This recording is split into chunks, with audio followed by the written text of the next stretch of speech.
Right now, though, we're checking in with Erie News Now digital reporter and producer Ariana Moyer. She's joining us here about social media as well, and specifically the mental health of certain users when it comes to different platforms. Yeah, so today Snapchat shared two studies, very recent studies. One of them was from the University of Amsterdam, and it shows that Snapchat facilitates a more positive user experience compared to other social media apps.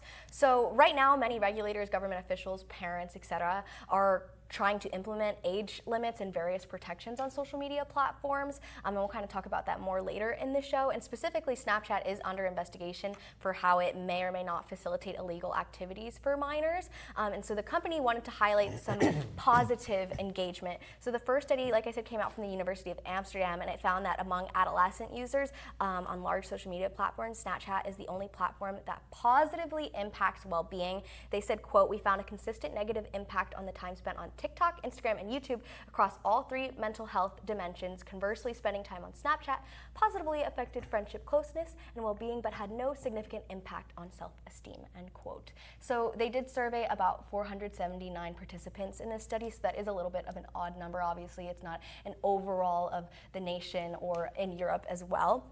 And then the second study found that the higher amount of time that you spent on TikTok, it was associated with things like depression, anxiety, insomnia, and disordered eating. With Instagram, it was more focused on depression and anxiety, but for Snapchat, there was no significant association with any of those mental health symptoms that they were looking into. So Snapchat is typically very quick. Yes. You know, and it's more pictures than anything else, yes. right? And that's what the studies kind of said, that this platform compared to those other ones is not based on sharing photos. It's more just kind of conversing with friends, and so that might be where you're not as negatively affected self-esteem wise, body image wise, because you're talking amongst friends rather than getting information from people you might not know. Very interesting.